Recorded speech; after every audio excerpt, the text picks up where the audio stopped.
Hey guys, we're down to I think 2 or 3 lessons before we get to the end of this unit, and then we have one more before we go back to some of the important concepts for first semester that you're going to need in the fall for Foundations and Pre-Calculus 10. So this one's going to be a little interesting. So what you need to be able to do is to come up with dimensions that will have the same surface area as another three-dimensional object. So, and it allows us to go back to solve linear equations, which is a super important concept that we haven't actually done for a while. So I'm kind of excited about that, just to see what you remember. So first thing, and this is actually a review, so I won't take too much time on this one. I'm just going to slide this over here, not sure if you're looking at the notes and stuff. But anyway, so here I've got a right triangular prism on top of a cube. So the first thing we're going to do is we're going to determine the surface area of that composite object.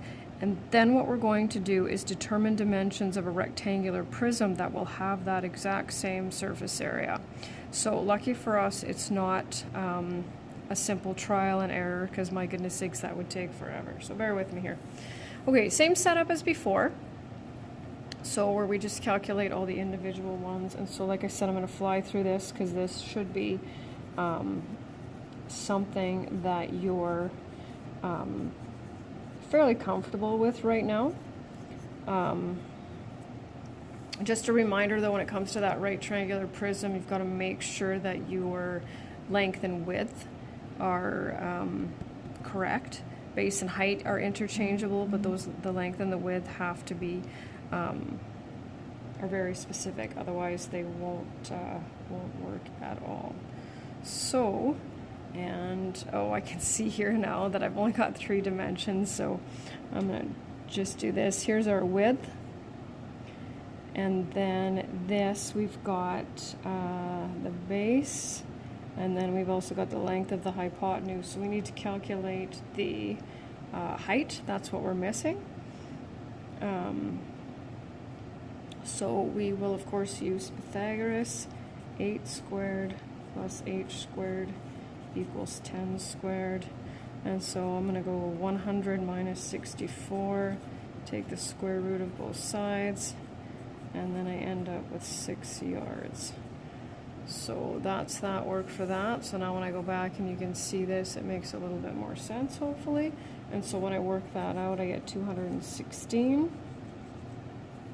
Surface area of the cube, 6 times side length squared, and 1,944. And again, notice I've got the units with every single one. The shape that overlaps is a triangle, so that's base times height divided by 2. And I hope that formula sheet's coming in handy. I will give you one of those in the fall as well. So base times height divided by 2 means that the triangle has an area of 24 square yards. We need to double that for 48. And 216 plus 1,944 minus 48 gives us 2,112. Okay? So hopefully that wasn't too quick. Anyway, so now what we need to do is we need to, I'll read it to you since you can only see part of it, determine the dimensions of a rectangular prism that will have a surface area equal to the one that we just calculated. Okay, so obviously this one here is a composite object with a surface area of 2,112 square yards. And we want to find out what dimensions will give us that same surface area, only with one three-dimensional object. And so when I first started doing this, it was kind of one of those, like, where do we go from here? How do we guess, right? How do we guess the numbers that will give us that? So the first thing that we did is we wrote out the formula. And what I'm going to do is I'm actually going to do a different one than the one that I've actually posted with the notes. So I happen to have 2. There are, I think, more than 2. But not always, so it just depends. And so what I've done too is I used to have students, they had to give it to me and it had to be natural number. But now I think after a little bit of some trial and error, I guess, rational is fine. So as long as your answers are rational, meaning we don't want any non-terminating, non-repeating decimals, and then we're good. So here's what we did is here's our formula, and then we put what we know, okay? So the concept or the idea of having to, guess numbers for the length, width, and the height and continually type that into our calculator to figure that out, we just thought, okay, we really don't want to do this. So we looked at the right side and we said, okay, they all have a numerical coefficient of 2. So what we decided to do to make it a little bit simpler is to simplify the equation a little bit. So now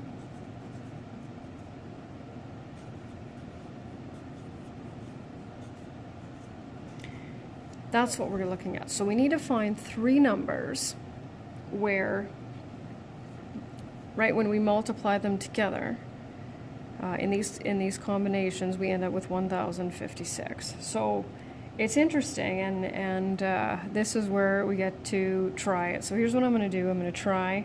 We're going to solve for one of them. So we're going to pick 2. And I'm actually, instead of just doing it, I'm going to do one that's most likely not going to work. And then I'm going to erase it and do another one. So it is a little bit of a trial and error. And so I'm honestly just going to guess, because I have a set of answers in front of me and I'm not going to use that. So I'm going to pick 10.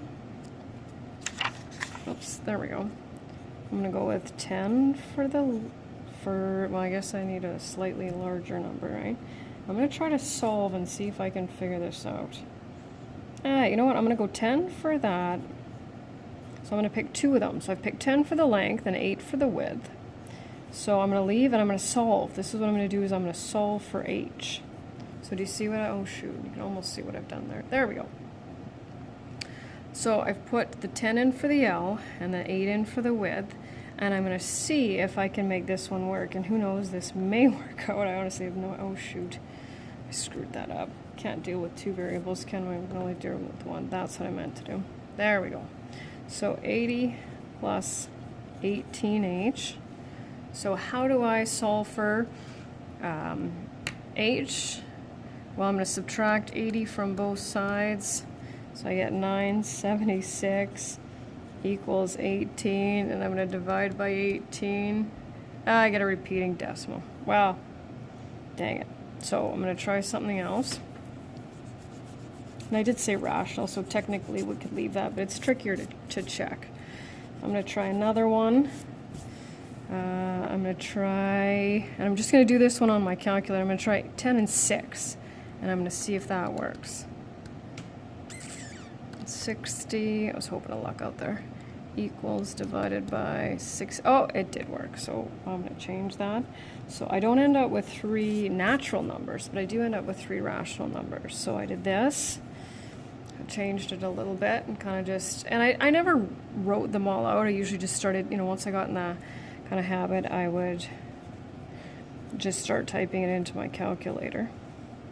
So 1056 minus 60, 996. I'm pretty sure the one in the attached notes is natural, and I got another one as well. So, and then I get 62.25, okay? So then it says, write your dimensions, okay? So we'll do that. So our height, and clearly this does not have to be drawn to scale, right? 65 yards. My length, I said, was 10, and my width is 6. And so then I need to show my surface area calculations. I'm actually going to zoom out a little bit so you can see a little bit more here. Because you basically have to prove that it works, right?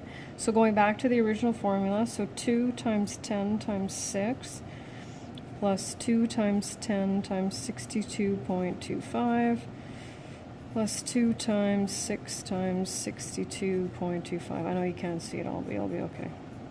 So I'm going to type it in now. 2 times 10 times 6 plus 2 times 10 times 62.25 plus 2 times 6 times 62.25. And what am I looking for?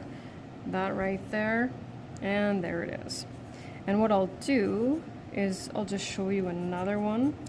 I'll give you another combination as well that works. So another combination that works is 12, 13, and 36. That's one of the ones that we'd figured out. And I always try to make sure every time I teach it to make sure that we just actually do it instead of saying, oh, I know this one works, right? So it is a little bit of a trial and error, but as long as you end up with rational numbers and prove basically that your calculations are correct, then you're good to go. So it might be a little tricky to check it. I'll include my official answer key, but remember that there definitely can be multiple possibilities for this as well. So just as always, if you have any questions, don't hesitate to ask, and talk to you soon.